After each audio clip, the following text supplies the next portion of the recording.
Welcome everybody to Madmen with I can't even do it. Madmen in a box. With a box? Madmen with a box. Who are we? I don't even know. There's only two of us left. It's two standing at this point. Madmen with a box, live as always. I am Landry Q. Walker. With me, I'm with Professor Pixel. I stole the opening, and this is why they don't let me do it, and probably never will again, because I have the short-term memory of a goldfish. Hello. Well, you know, at least you tried. Well, that's all right then. All right. You've gotten so much mileage out of that. I love it. I love that clip. That's a great clip. Yeah. Hello, everybody. Welcome. I know we're a few minutes late, but we're always a few minutes late, so that's fine. How we do. Yes, we're here to talk about The Legend of Ruby Sunday, the episode that came out last week, compared to the episode that will come out in 2 days. But we're here to give our review every Wednesday. We're live, even if it's only, I was worried it was going to be just me for like half an hour. That would have been bad. No, I wouldn't leave you hanging like that. I kept it free. I think it's funny because we are at our lowest capacity of participants now that we actually have Doctor Who to watch. I know. I mean, Chris would be here. Chris would absolutely be here. Oh, yeah. And Joe will be here. He's here in spirit, in the words that he has sent me. In his wrathful Australian spirit. I wish I could do a decent Australian accent so that way I could differentiate, but I don't think so. We really don't have much in the way of news to discuss. Okay. Most of what was sent by like Jimmy likes to send little things, and so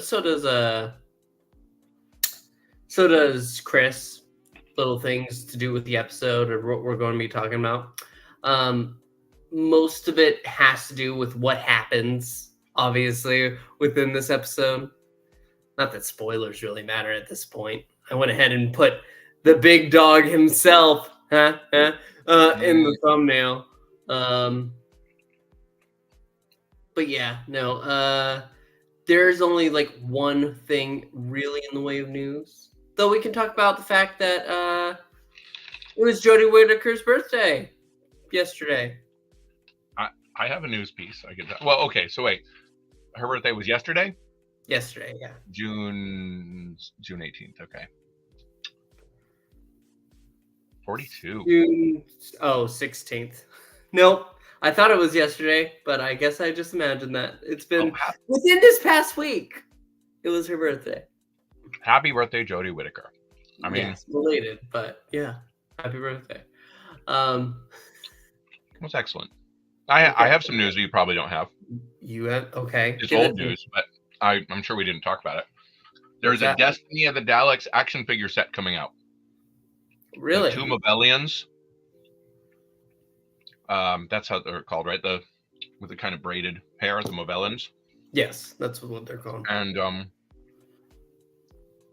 they already did a Romana from that set with the trench coat, the pink trench coat, and the scarf, and the action figure, the 5-inch character options line. And they're doing it's a 3-pack. I don't remember who the other figure. It's a Dalek, with bombs on it, I think. Bombs away. So that's exciting. Exciting Doctor Who toy news, which we don't normally cover, but we should. What? I've shown you this before. You have. Oh man, I love that. I know. I got it off of freaking Etsy of all places. But yeah, no, this guy did a great job. Like it looks like the thing in the episode. I will be hitting the Doctor Who booth and getting you at San Diego, whatever it is you're looking for this year. Promise. I appreciate that. I do. Mostly just because I don't have a lot of money.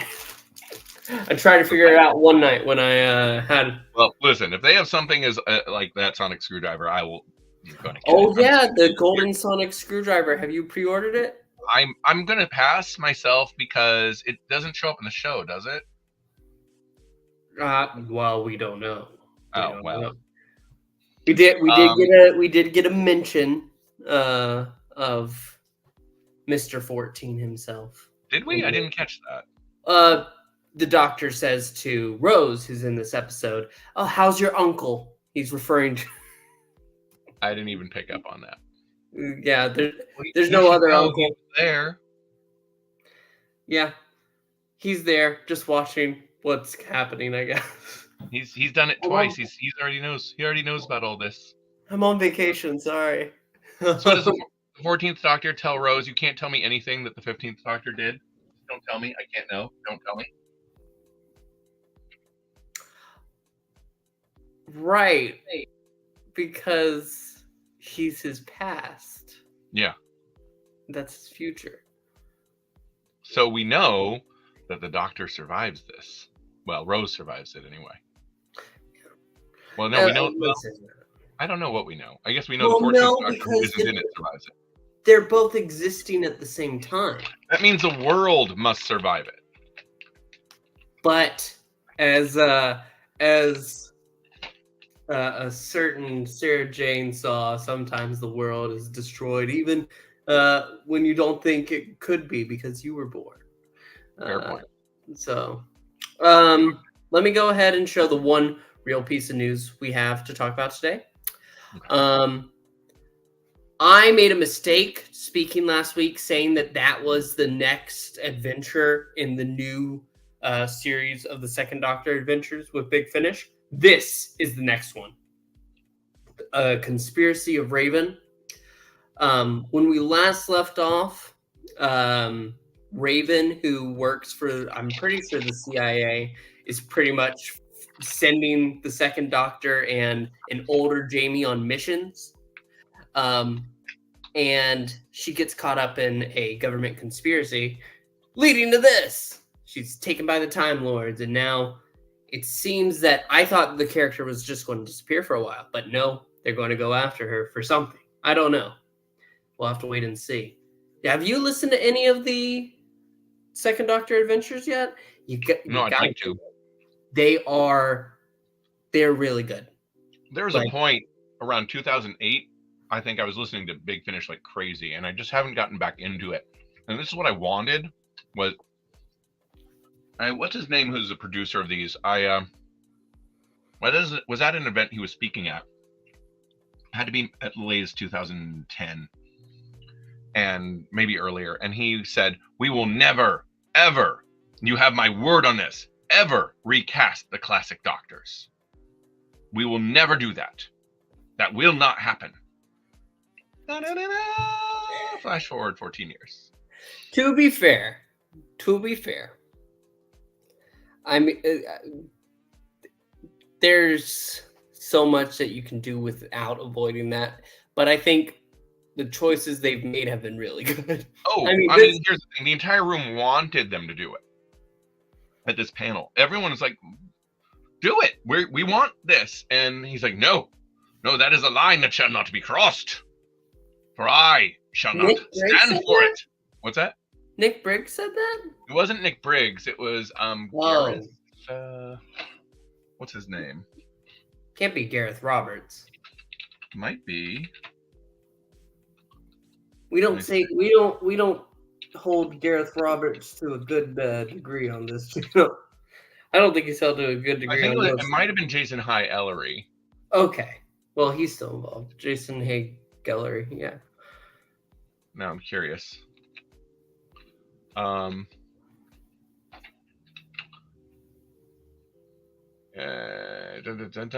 it Jason High Ellery? Yes, it was. He was a bit of a jerk. He's still there. No, that's too bad. But he was wrong. I love this cover. Like the covers that they've done for the Second Doctor and the First Doctor New Adventures. Really? Oh, okay. I think it's very different from how most of the covers at Big Finish are. I appreciate the medium they're using. Yeah, it's very it's very drawn. It's very it has a very hand drawn look. It almost has a colored pencil sort of etching, like shading to it. And I think that I can't help but wonder if this is a little bit of a backlash from when they were using AI art. This is definitively not, but at the same time, I feel like you've got a lot of like tracing going on here in this image that I'm not a fan of. I like the shading, I like the texture, but I wish we'd see something more hyper stylized and less trying to look like the actors and more capturing the essence of the actors. It's always a preference for me. I'm not sure. I can't remember the artist's name. There was one of for the First Doctor Adventures that he did a painted cover, and it's the First Doctor with a bandage, and he has a reference, but he isn't tracing. And I don't know if it's actually tracing done. I don't mean to suggest that this artist is tracing. It has that look. It may not be. That may not be the artist's fault at all. Maybe. Sorry, gummy bears, which I love, which I've discussed here before. I thought I would be talking less. When Eric, who I used, my friend Eric, used to, he was drawing Star Wars comics, and he got very frustrated because he was doing all the covers for these Italian graphic novels that had been imported to America, and they wanted new covers for them. So he did all of them to a point, but the licensing department was so stringent, like it has to look just like the actor.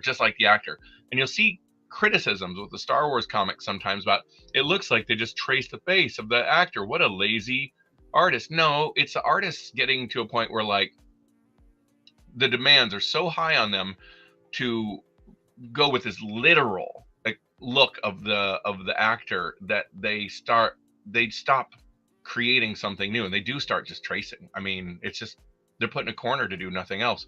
So I just assume that this has some element of overly dictated licensing. I mean, again, it's clearly hand drawn. It's got or at least digitally hand created. It's got very nice texture to it. And it is very different than the other covers, and I do appreciate that. It looks like an illustration. Well, I think it actually is, but yeah. Yeah, it probably is. It has that look like of like kind of white paint bits there and stuff, but I don't know. But I just don't like the literal photorealistic faces which you see on these sort of things. Like I'd like to see them go a little more interpretive. Artistically. I'm here to stand counter to everything you hold dear, Pixel. I thought you knew that. Okay. Jimmy's not around. No, I know. I'm just to me, like looking at the face, clearly it is very close to it, but it looks like it's the details that would be noticed. So, because like you can see Wendy Padbury here,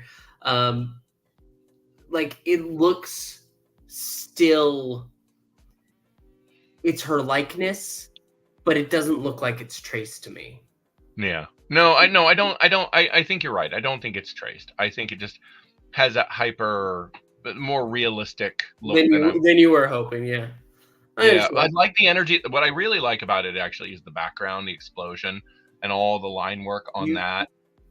You really need to go ahead. You need to get into Beyond War Games, and then.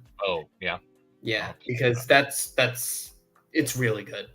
This is all really good. So I am excited to listen to all of these. In fairness, they got Michael Troughton to do Patrick Troughton's voice. Yeah, and Michael has been doing a fantastic job. I have no doubt.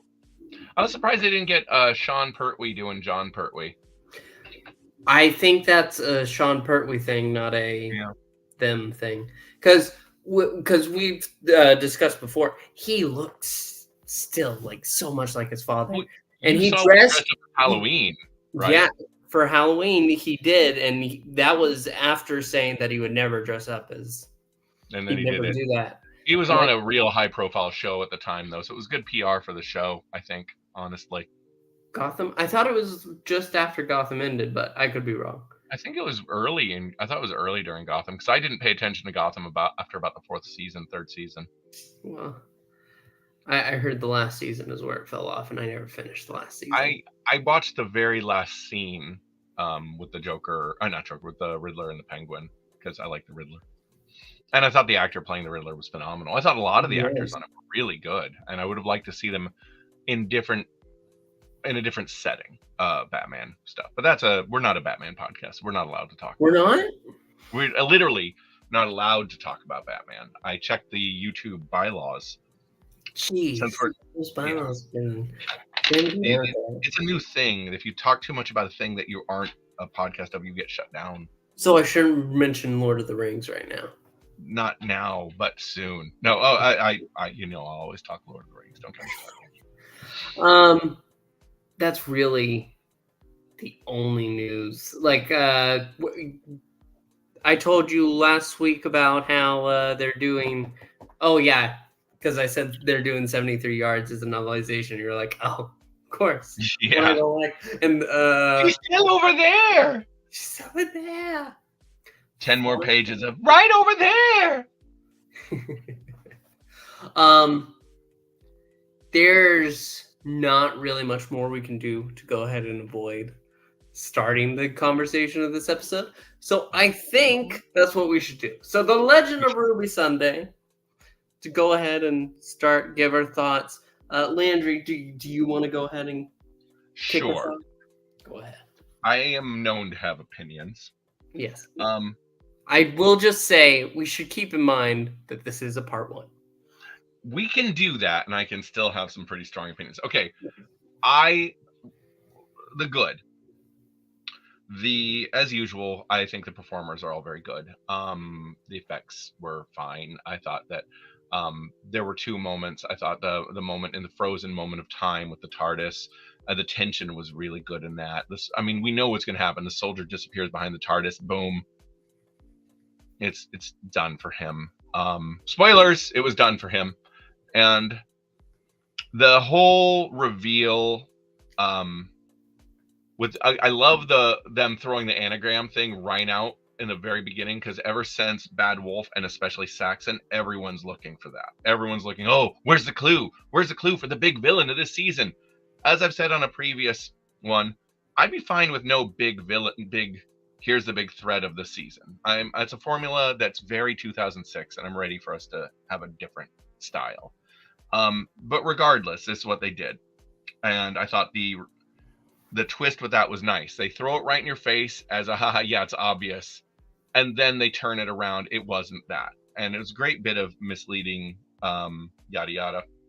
And I thought the tension of the transformation, the awakening of Sutekh was very strong.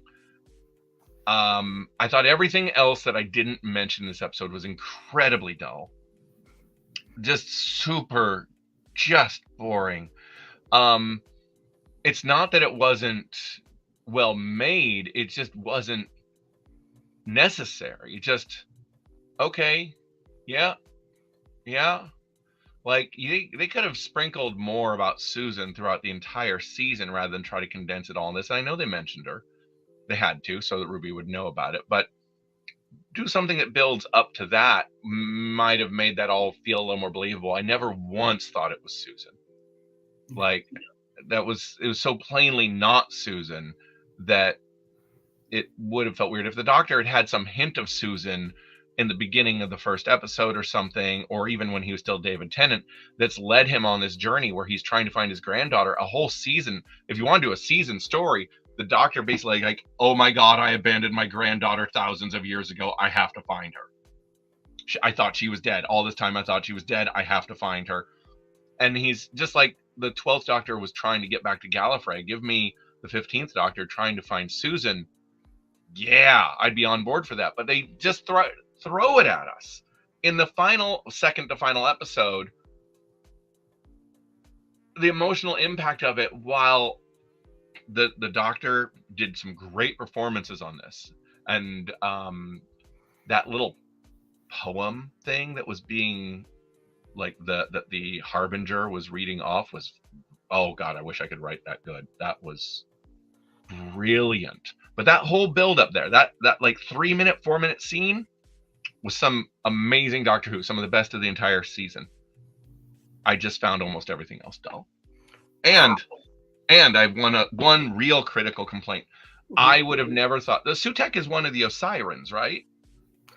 That's his people. Yeah, yeah. Okay, I'll admit it's been a while since I watched the Fourth Doctor, his encounter with Sutekh. I just watched it yesterday because of it. Well, help me out here. So I thought that Sutekh was a god in the sense that he was so far advanced, even so much further advanced at Gallifreyans, that he was perceived as a god. His own people banished him, but he's still just a technologically advanced life form, right? He was not technologically.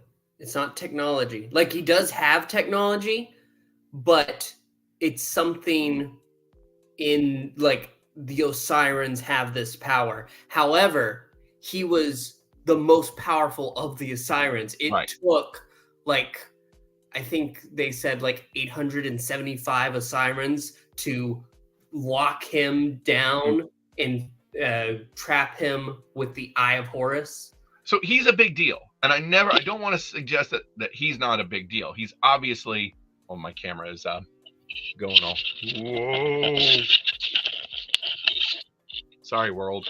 I don't want to suggest that he's not a big deal. Obviously, he's a big deal. But to suggest that he was a bigger deal than the Toymaker or the Guardians, these are conceptual beings that I would have always put. They're up here. The Guardians are up here. The Toymaker's here. The Osirans are here, and the Gallifreyans are down here. Like, that to me is the order. Like, they've taken the Osirans and put them higher than the Guardians. But I don't think they're doing that because, like I said, Sutekh himself was so powerful it took all the other Osirans to lock him down. Oh no, I get that. I just still God, a god of gods. If the rest are considered gods, he is still. If he's above that. Now, admittedly, this is headcanon. I just never would have thought of him as something greater than the Toymaker or the Guardians. Not even for as powerful as he is. Not to say we're still talking epic level threat here, but like if this had been the David Tennant story, and then he's coming, and then it was a Toymaker in the finale, that would have worked better for me in terms of an escalation. The Toymaker is a character I always assumed was 10 times the threat as Sutekh.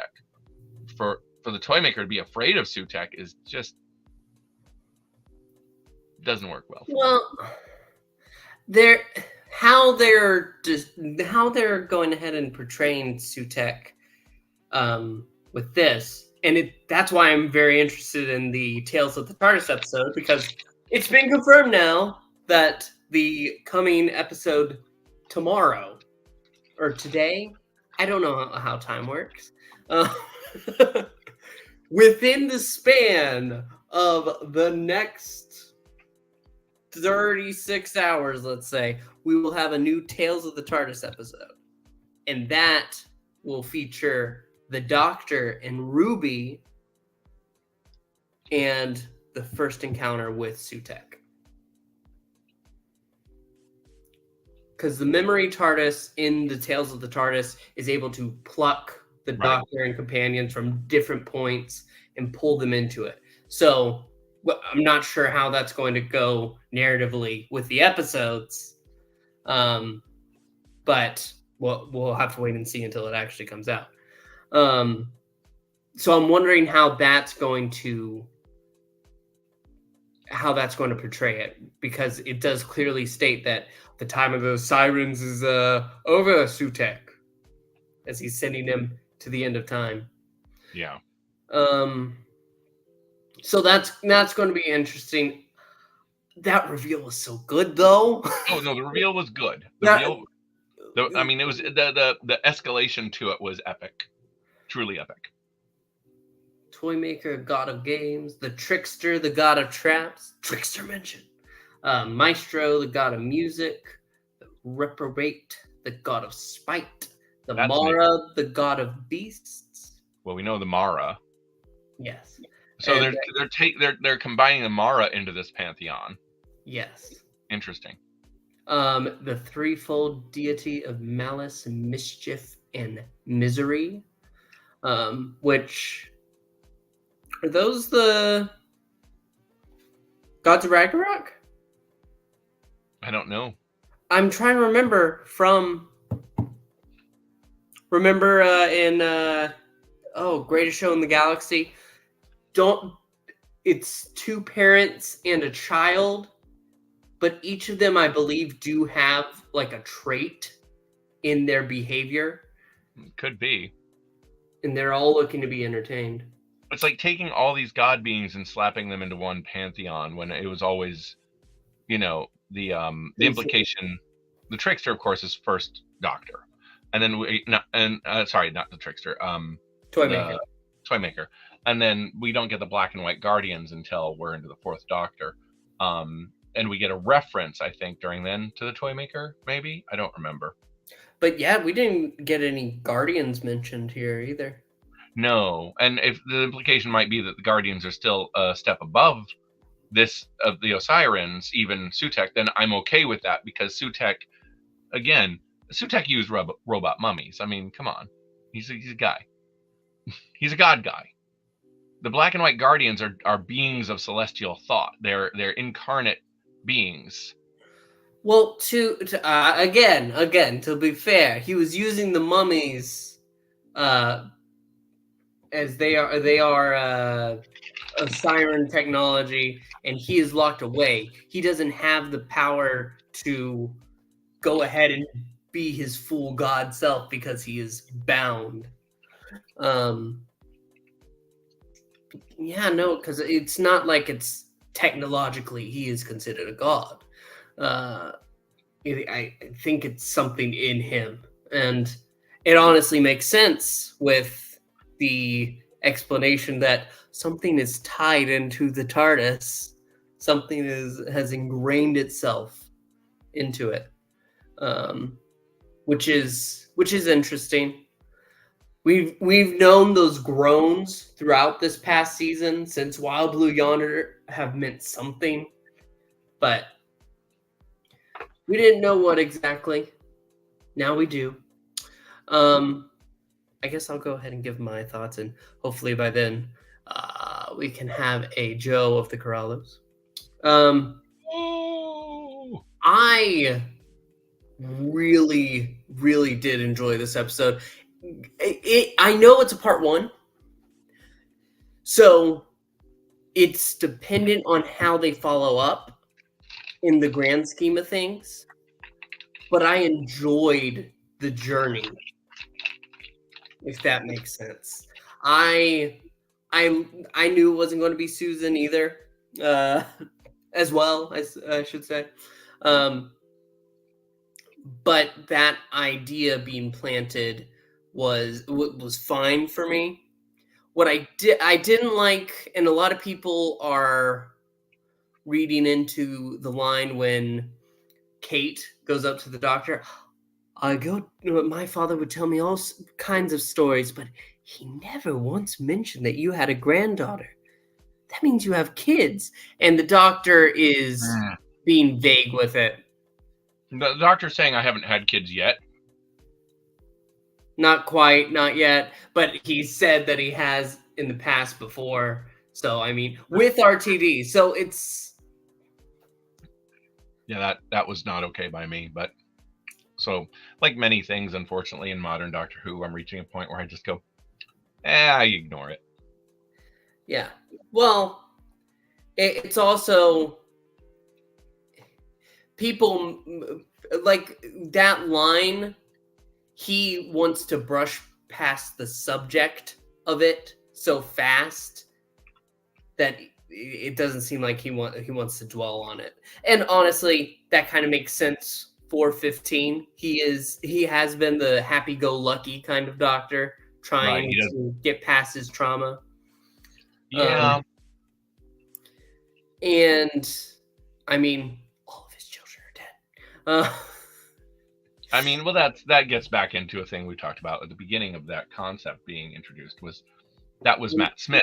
He got past the trauma. He even confronts the 10th Doctor on that point, like, I moved on.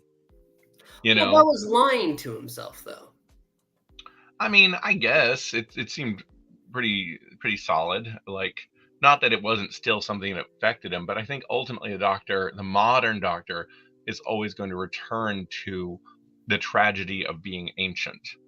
I don't think it's a story point you can really escape from. You're going to inevitably find yourself back there because it is a defining trait in our modern understanding of immortality. There's a lot of it that's tragic, and we just aren't. No one is ever going to be able to properly write the Doctor without there being an element of tragedy. So, trying to define this Doctor as like, I've healed, but you can't completely. No. However, I think the line, people are looking into it more than the line itself actually is. Because I don't think we can take that and go ahead and sweep away every other line that goes ahead and says everything. And then, if you want to go ahead and look at it, there are the Virgin New Adventures, which mentions the Doctor, as the other, and Susan's actually the other's granddaughter that travels with the Doctor now. Yeah. I always loved the idea that the Doctor had a granddaughter. The parents were absent, implying tragedy in some capacity. Joe of the Corallos. Hello. Perfect. Morning. Hello.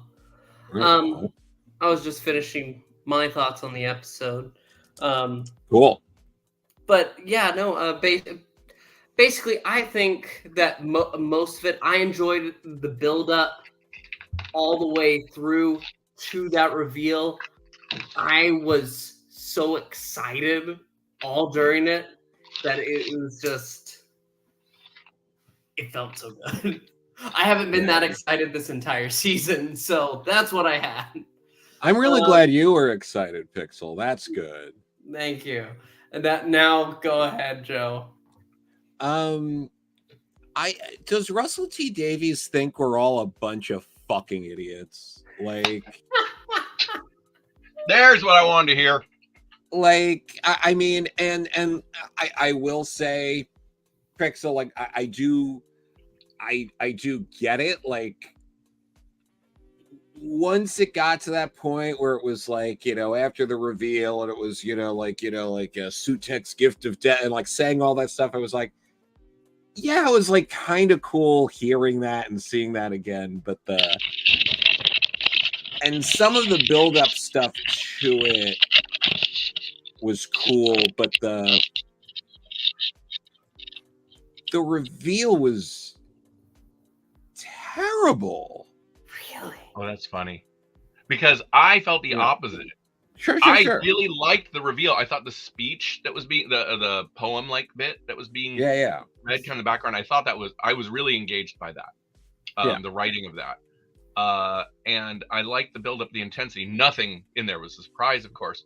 But I found myself bored with almost everything else. I'm like, oh. Yeah. No, I'm with you. Like, I mean, it all also felt like, and we knew it was gonna be this way. It felt very rushed. It felt very like, oh, we're being dropped in the action in a way that didn't feel as earned as it has in the past, for me at least. And again, it seemed like, oh, we're doing Sutekh because we haven't done Sutekh, and that's it. But like, when your big bad for the season is the first guess everyone made, followed immediately by being like, it's too obvious. They wouldn't do that because it's too obvious, and that's what they did. Like, that's embarrassing. Like, it was an embarrassing. Twentymaker was the first guest for the David Tennant climax, and this was the first guest for this one. Like we've got Yeah. two and two here. Well, the yeah. Toymaker wasn't a guess; he was announced. No, I think No, people but guessed him everyone- before he was announced. Everyone, as soon as they did the casting for that, Neil Patrick Harris, everyone was like, "Oh, he's the Toymaker." Like, Oh right, yeah. yeah. So like, We cover the news, Pixel. You knew this. you know, but like It's a long time. Russell T Davies, like, I don't know if he's just thinks we're this stupid or has gotten so lazy. Like, I don't know what it is, but it's terrible, and I feel bad for a lot of these, you know, actors who range from good to great that are involved in this season that are like saddled with a lot of garbage and cliches and easily guessed plot lines, and it's tough. I don't disagree with anything you're saying there. Sure. So I do. I think the problem that I felt was my concern when I heard Davies was coming back is Davies is writing 2006 Doctor Who in 2024, and 2006. Imagine this was season 2 after Eccleston's left, and this is where we are. We'd all just be like, it would be amazing in 2006, but it's 18 years later, and I feel like the show hasn't evolved. We keep seeing episodes that mirror and mimic things we've seen before, tonally, and including like, and this is a nice touch on Murray Gold. I actually enjoyed this bit, but it is reminiscent of the fact that we're still watching the same show that's not evolving. There is Susan, theoretically, on the verge of, I don't know, becoming not human, like say the Doctor and the Master both did, remembering and echo that. And the musical cues are some of the same musical cues we hear for the Master when he's waking up, which I thought was interesting, because I've watched that scene, the Master waking up scene, probably 100 times, because it's fantastic. This one didn't feel fantastic. It felt, and again, I really liked some elements of it, but it felt fantastic for 18 years ago. Yeah. No, I think that's spot on. It's very, I don't know, like, who is this for at this point? Like, because again, it's like, It's for but it is for Pixel, but it's also like, personally, it's just, I'm so used to the other end of things where, because somebody said weeks ago, and people may say it back further, but it wasn't discussed as much as it was a few weeks ago. And people thought Sutekh, and everybody was saying, no, they're not going to do that. There's no way. Sutekh's not going to return. It's not going to be that. And then it's Sutekh. I liked being a part of the guessing game. I don't know. I enjoyed that. Well, but also, oh, sorry. No, I liked that reveal, because it's like, oh my God, they're doing it. Oh my God, they're doing it. They're doing it. They did it. It's there. And that was hype for me. I like it. I understand what you're getting at, and maybe if this was a different time, like again, if this was season 3 or 4 or 5 or something like that, and Sutekh was coming back, I think that would still be a big thing. But also, like, this is series 1. This was supposed to be a way to get new fans, and that is how they build it to us. This is not a, like, me projecting what I want Doctor Who to be on the series, and when it doesn't deliver, getting annoyed. This is their own setup and saying, look, if you're brand new, and then you're like, here's a deep cut from 50 years ago, has it returned? It's like, get the fuck out of here. I mean, like, go ahead. No, I'm done with my point. You can. When Eccleston came in, how long, when they rebooted in 2005, how long did it take for us to hear the term Time Lord? Well, maybe that one pretty quick, but how long did it take for us to hear Gallifrey, to find out about I mean, it was years before we even heard about the Doctor's granddaughter. That so much of the lore was held from us. We are Billie Piper when we watch those episodes. It's not a show about the Doctor. It's about a companion encountering this strange being and learning about the galaxy through them. It's not until the second season that we start to learn about the Doctor as more of a character. The Doctor was a really powerful, mysterious figure to help bring us in as an audience. And I think a return to that would have been a really good thing. But instead, it's been so about the Doctor. And it all while being about Rose. Oh, about not Rose. Ruby. Yeah. Rose 2.0. This whole, but who's my mom? Who's my mom? And I am so tired of that. Like, you know who your mom is? That woman who raised you right over there, not the one who left you on a goddamn doorstep. Like, that is weird. But I always, like, we had that scene at the end of Space Babies that went ahead and she said, no, you're wrong. We're going to go visit my mom right now. And that was nice.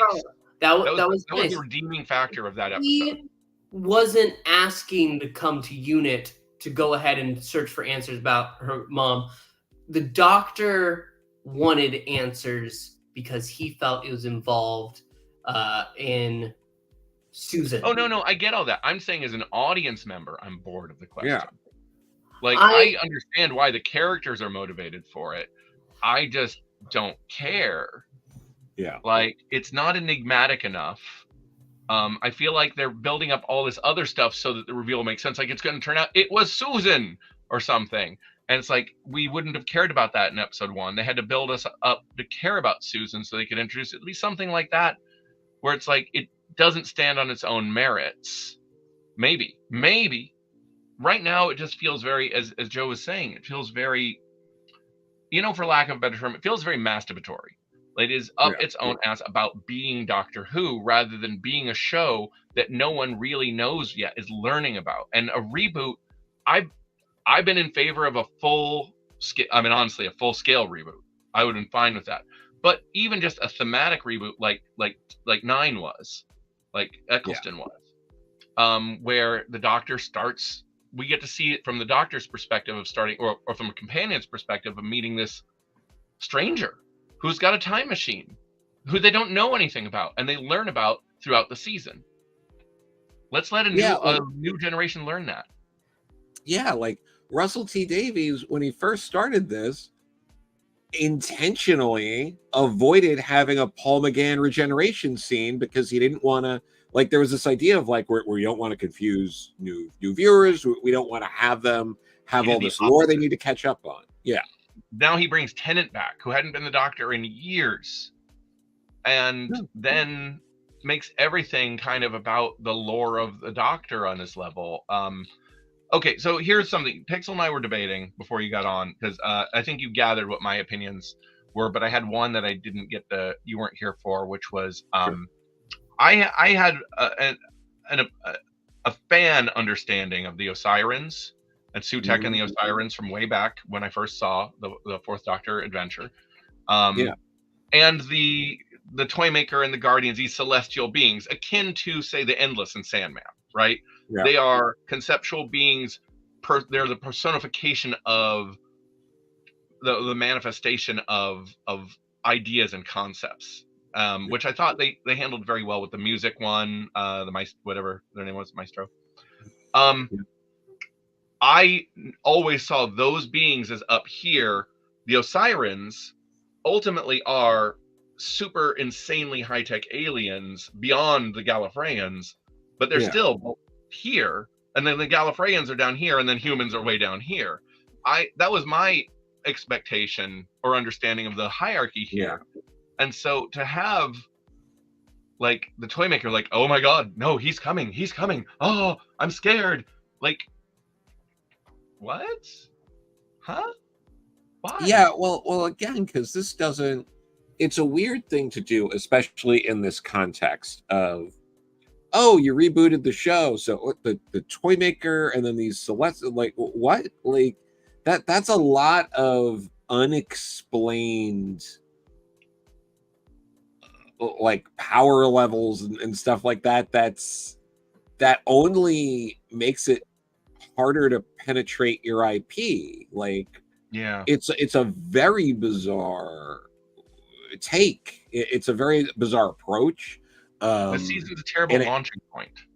Yeah, no, it's a horrible launching point. Absolutely, it's impenetrable for new fans to get into it, and it does enough to irritate older fans. So you kind of get this worst of both worlds situation. And honestly, in a lot of ways, this series is about as bad as it can get, in the sense of it's there's some good stuff, but it's kind of underwhelming in general, and that's almost the worst thing you can be if you're Doctor Who. Is like, you're kind of underwhelmed. Pixel, you look so hurt right now. I just remember the pain. I just remember the pain of series 11 and then 12 and then Wait, which one's which? Which one's 11? 11 is Jodie's first season. Oh yeah, okay. Yeah. But I got over that. I've figured, you know what, maybe they can do something. But the details for that season were leaked, and even if they weren't leaked, they were terrible ideas. Yeah. And I don't know. I'm not here defending. No, I know. No offense to her. Yeah. And happy birthday again to her. She did. I think that she herself was wonderful, but the writing of those episodes did not work well for me. Yeah. And I'm not even where we are now is still an improvement. Miles better. It feels. I still feel miles better. I still feel like I'm watching Doctor Who. No, it's better, but again, one of the problems is it's even less about that like overall quality and more of, you fucking lied to us. You told us either you lied to us or you're deeply incompetent. And either way, it's not great. I've been like looking for things talking about the perspective of someone who hasn't really watched the show, and because I was thinking the same thing. Sutekh is a deep pool. It is a deep pool. It's a pool that excites me because I've watched pretty much everything that can be watched. Well, it's like trying to have a master level. Oh, go ahead. Yeah. So, but I've seen posts where people said that even new people that they're watching with, that they've watched before, but they have new people watching with them now. They said that those new viewers still felt what the end was. Like, they felt this threat. They don't know who Sutekh is from before, but they know that he's a threat. That it doesn't. But you are also you know that's a hard sample to take seriously, because you know this is some like the people who really enjoy it and are motivated to share to that level are going to be the ones that do that.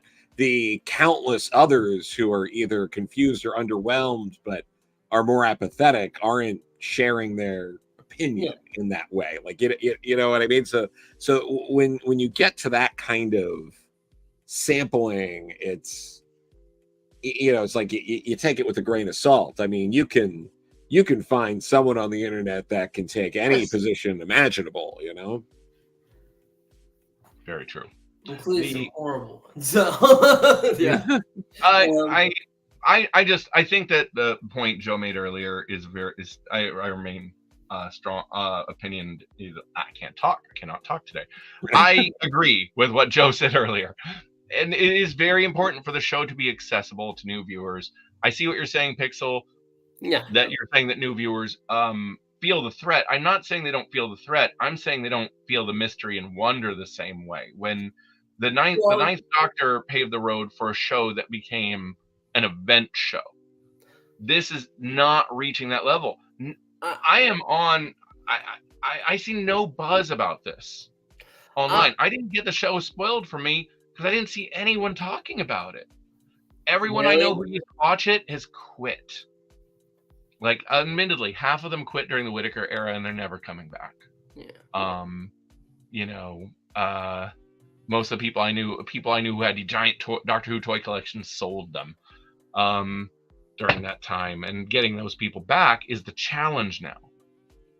And that means doing something bold and big, not 2006 again. Even if 2006 was great, it's 2024. Well, give us something new. I mean, for me, I did a very good job because I had to wait days to go ahead and watch pretty much every episode. I did a pretty good job at avoiding spoilers. Like, even the fact that for what was it, Boom, that the next companion in the next series is playing a different character, and she was in Boom. She's the one church member that's I forgot about that. Yeah. I did a good job of avoiding all that. I could not avoid Sutekh. Sutekh was that reveal was spoiled for me in an instant. I didn't have that experience. I didn't watch the episode until a few hours ago, and I still didn't get any spoilers. I mean, we probably just have very different For You pages as well, or what?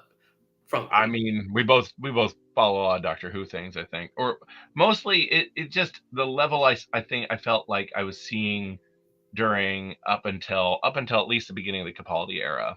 I just, I don't see it. And in fairness to the Whitaker era, I mean, the drop off started at the end of Matt Smith and the beginning of Capaldi.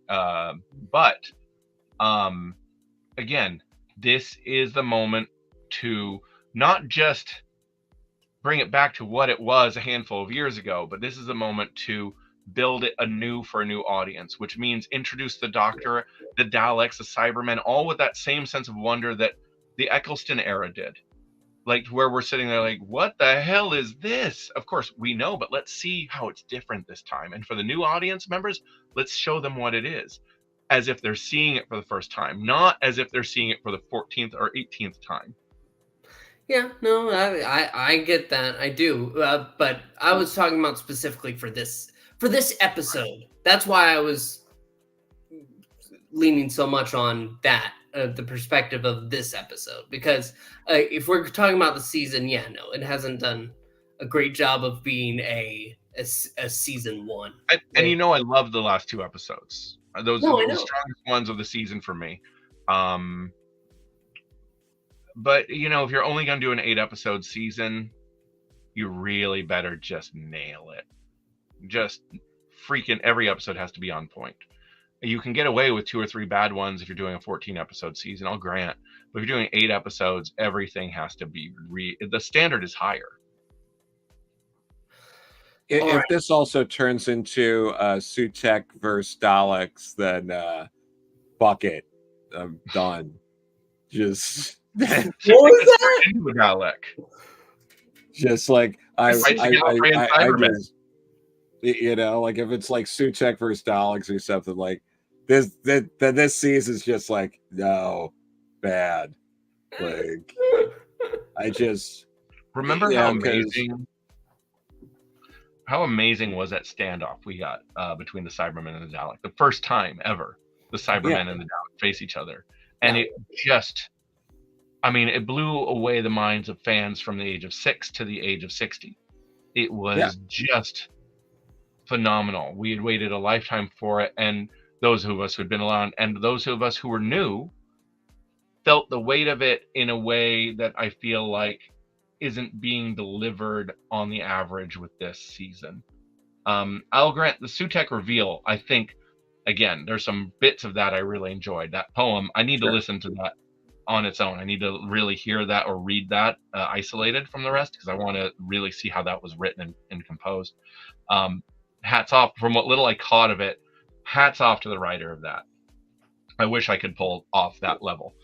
But I the pacing, I've never warmed to the Brigadier. I never needed to see Rose. Is that her name again? Rose the Second again?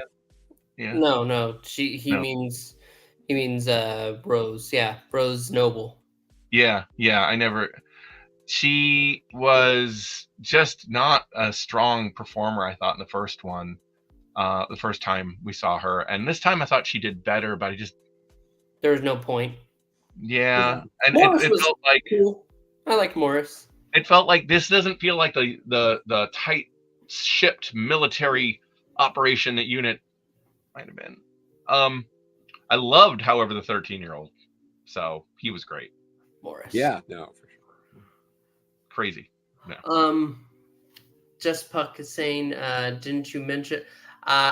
It's a little too late in the conversation to know exactly when you meant for that to come in. I think what he was, or whatever, just Puck P is, things talking about the idea of like, oh, why are you talking about doing the Daleks and stuff like that again and reintroducing them? I thought the retreading was bad. It's like a splitting hairs thing. It's like, that's not, we weren't talking about not retreading. We were talking about, like making it accessible. And in order to be accessible, there's some level of technically retreading things, but like there's a difference and a nuance to it then. Well, it's for an example, seeing the Doctor and, let's say, Ruby encounter the Daleks. We get it. Do we get this from the Doctor's perspective, who's very familiar? Do we get it from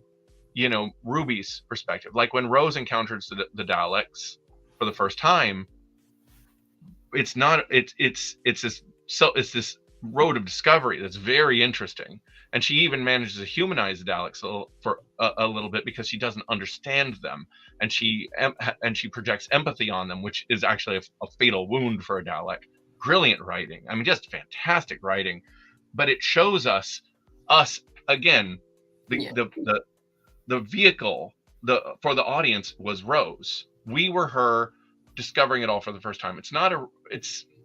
A retread is the wrong word so much as it is a reintroduction for a new generation.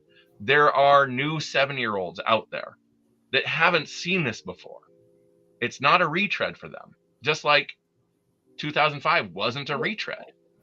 Yeah, but I feel like the real fault in that is that there's a big difference in time and how they were going to handle Doctor Who. Because if Doctor Who fell after Jodie's last season, Chris wasn't coming back, Jodie wasn't coming back, they were going to end the show with her on the cliff regenerating, and that ended, that would have been the end of Doctor Who. So that's why Russell came back and did the 60th, because he needed to generate interest in Doctor Who. It was never going to be the end. It just might have been a longer gap before it came back. I mean, listen, I lived to the end of Doctor Who once already. And Colin Baker, it survived Colin Baker, it survived Sylvester McCoy. The what's that Doctor in Distress song written by who's that composer? That famous composer that actually wrote that song. It would have been like, you're right. Maybe it would have come back, but if it came back, it wasn't going to be the comeback that 2005 was. 2005 we don't know was that. If you let something go long enough, look, man. Okay, so again, we're going to go with perspective here. When Return of the Jedi came out, people were so bored with Star Wars. It came out and Star Wars just died. No one cared about Star Wars for years of consequence. It took years for it to be absent, for that anticipation to build up. And by the time 1999 came around and Phantom Menace came out, we'd already had the re-release with the special editions a few years before. The anticipation and build up came up that didn't matter whether the movie was good or bad. It was too big to fail. And this happened again with The Force Awakens. When Star Wars, in the big screen, as far as most audiences were concerned, went away after 2006 or so. And then it ramped back up. When things are constantly there, when they don't take a breather, the audience has no chance to miss it. Like if Doctor Who went away for 10 years and then came back, the excitement would be huge. And what they did with it, maybe it would be brilliant, maybe it would be terrible. We can't predict that. I'll tell you, a lot of people would predicted that Russell T Davies' version was going to be terrible. Yeah. I feel like, and I mean, this feels like just a very old man. In this day of reboots, that's exactly what they would have done, a full reboot. And I know that's what you're fighting for, but that doesn't feel right for Doctor The interesting thing is, I actually thought the Russell T Davies one was a reboot for a couple years before I really got into it. I just assumed it was. Reboots can be very good. Reboots can be bad. It depends on the reboot. I know, but in most reboots nowadays have a very rough existence. There's the Batman, people liked that one. The current Spider-Man movies, people love those. Compared to the Andrew Garfield ones. Oh right? yeah, compared to that, yes, very much so. Yeah. Trying to think of what else has been rebooted. I mean, but I don't really in comics. G.I. Joe and Transformers have been selling very well. And the Skybound version. Comic reboots are a very different subject. Like they have their own. There's a reason why there are 15 Batman. Look, I wrote a comic back in 2011 about how reboots were like a cancer within the comics industry, and how it was increasingly levels of corporate influence turning art into product, called Danger Club. Anyone watching this should read that. And yet a reboot done well has always been good. A reboot done badly has always been bad. Regardless, that's just a point on existence, though. Anything right. that, if something is good, it's going to be good.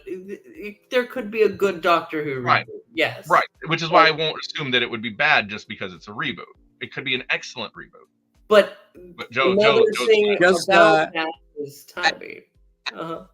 As an aside, my brother James and I were picking up Danger Club as it was coming out, and I'm just putting it together that you were writing. Oh! Well, I hadn't thought about it in a few years. No offense. It's just like it came out a while ago. It's a bit old. It was a minute. It's been a minute. Yeah. It was like 12 years ago. So like, cut me a little slack. But yeah. God, it is. Just Buck's other thing was, but the problem is that you can't impress with fancy graphics anymore. I didn't get that either. Story. Story is the most important thing. Which is why I'm not sure I can really give this episode a numbered ranking. But because it's only one half. Huh? Because it's only one half. Yeah. Yeah. Like anytime we do a review on this channel, when we have a two-parter, we review it together. Yeah. The only one that people really wanted to separate was Heaven Sent and Hell Bent.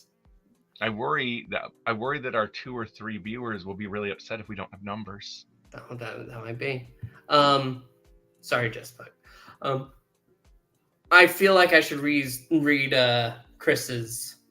Yes. review. Yes. Oh, Yes. All right. So he couldn't record a video, so I have to read it. He went ahead and wrote me an essay. So it was okay. I know it's part one. I need to do something to differentiate it from myself. All right, go Australian. Let's hear it. No, that's not Australian. That's just Boy. light accent of some sort. I know it's a part one, and it's primarily build up for the finale, but it felt hollow. To paraphrase the boys over at the 50% podcast, it was the most part one. It was the most part oneer to ever part one. I kind of felt not interested at all. I do think it's a bit of a stretch for the Doctor to automatically assume that Susan Triad was his granddaughter, even with the TARDIS anagram. Russell unnecessarily convoluting the Doctor having children despite past references having and the Doctor referring to having had children before, past tense.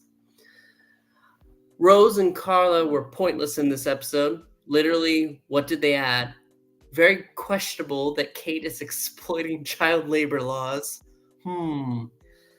So the Sutekh reveal. It's cool, but I would have been more excited if the fandom didn't already figure it out like a month or two ago. Somebody needs to tell RTD that Sutekh, the shortening of Susan Technology, is not an anagram. It's a pun.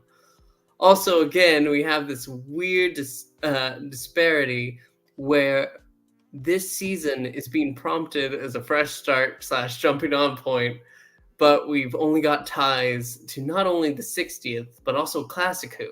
Sure, the new Tales of the TARDIS will be about Pyramids of Mars, but remember, that's a UK exclusive. Have fun buying the DVD or reading the Wikipedia page, I guess. The naming of the other Pantheon members was neat.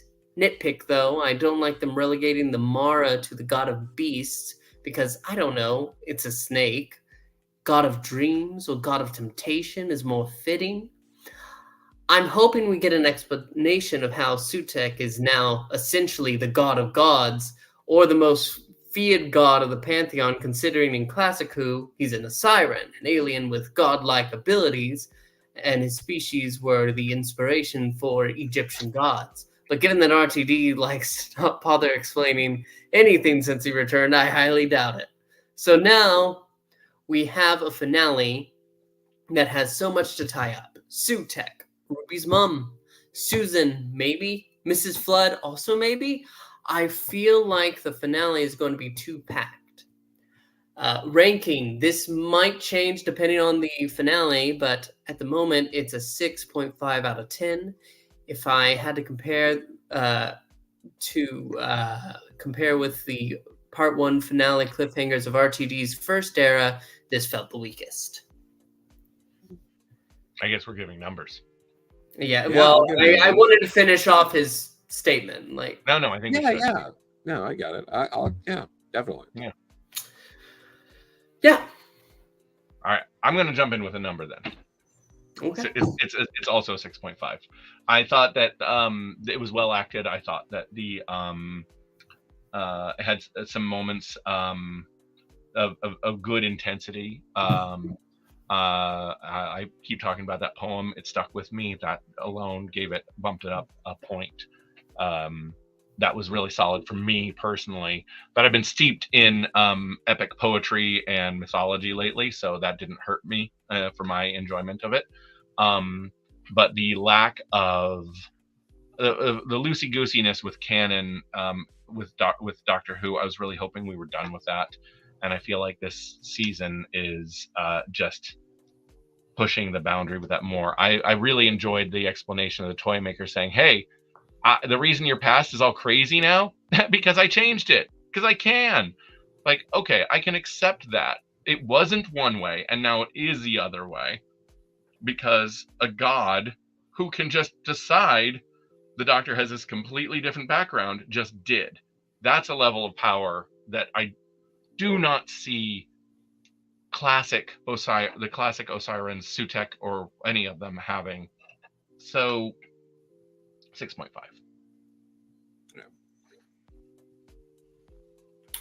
Joe, the Grollas, do you have a number? Yeah, no.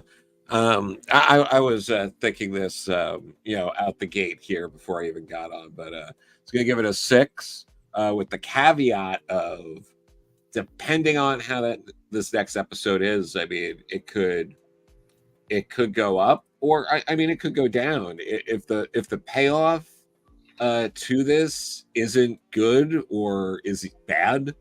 That's absolutely, like, there's no version of part 2 being awful that's going to be like, oh well, if I go back I'll just rewatch part 1.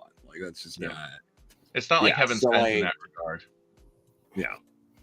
So we'll see. I'm hoping that while this seemed very I guess obtuse, that like if this next episode has like even the slightest curveball to it and a nice payoff, I'll be down. I just please don't let Mel be the the Ranny. Don't do it.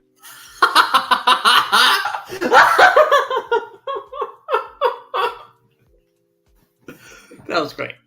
Thank you. Okay, Pixel. I mean, I just have I really struggle giving a single part a ranking because It's it's fair. something that's dependent on something else. Everything we say is fluid right now. Yeah. Yeah. I'm leaning more towards a 7 than a 6.5. I really okay. enjoyed it. I know I'm just I don't like feeling like the Jimmy. Please. You're allowed. It's okay. I like this idea of like, oh geez, my score is a 0.5 difference from two of the others, and a full point. Like the amount of times we've been on here and the disparity between the highest score and the lowest scores within like 5 or 6 points, and like If not more. Yeah. I know. I think you're fine. It's Pixel. just it's just a struggle because I don't have anyone that This episode really is good or bad depending on well, what the second happens one. That's what I have. and that actually Absolutely. can affect our view of the entire season because Yeah. they're choosing to do these arcs that have connective tissue throughout the entire season. One So season, as long yeah. as they do that, it doesn't exist in a vacuum. Yeah. So It's a 7 for me because I did enjoy the lead up. I didn't look too much to that line about children. I feel like that's something that's easy to just sweep away because he said the contrary, and it's just not worth even thinking about. I really did enjoy the build up, and the reveal itself was just fantastic to me. And I'm excited. It was probably the most excited I've been for Doctor Who since the 60th, but that's still relatively recent. So, yeah. that might be part of where so for me, peak Capaldi, not his episodes, but the actor. I was very I'm excited just for talking about in something like, this is so. I'm thinking the 50th. I'm sorry. I was thinking I thought you were referencing the 50th. The 60th is the one that just happened. Never mind. Yeah. No, I thought you were going all the way back to Matt Smith. I'm like, really? No. You haven't been excited since. That's sad, Pixel. That You're would be young. very You've been sad. excited about Doctor Who since then. I am excited about Doctor Who right now. Good. And hey, I mean, I'm watching it. It's not my favorite so far. This season is not my favorite. It's also not my least favorite. I've seen much worse Who in my time, and I've seen much better. It's fine. It's just when I look at it and go, what they lost over the last few years, I want to see that come back. I want a huge booth at Comic-Con with a crush of new toys. As a toy collector, hello, look around. I want that level of engagement. I want there to be so much interest that they do twice as many Big Finish productions. I want the fever there so it funds everything else. And I believe the path to that fever is engaging the 8-year-old, the 9-year-olds now. And I don't know that you do that with something that feels so driven by the last 20 years of continuity, if not further back. Yeah. I get that. But you'll have to tell me how big the booth is at Comic-Con this year. I will send photos. Well, we'll do our podcast. I'll do live on the floor. Live. Yeah. Yeah. I guess that's our show, though. And Jess Puck is giving my not a Chris impression like a 10 out of 10. Thank you, Jess Puck. No. We want to ask you to please like, comment, subscribe. Leave your thoughts down below. Don't make me feel so alone. I would have been even more alone if Chris did show up though. Didn't help. Yeah, right. I say though. We'll see you next week for the Empire of Death. That title makes a lot more sense now. And until then, thanks so much for watching. ALLONS-Y. Yeah, there's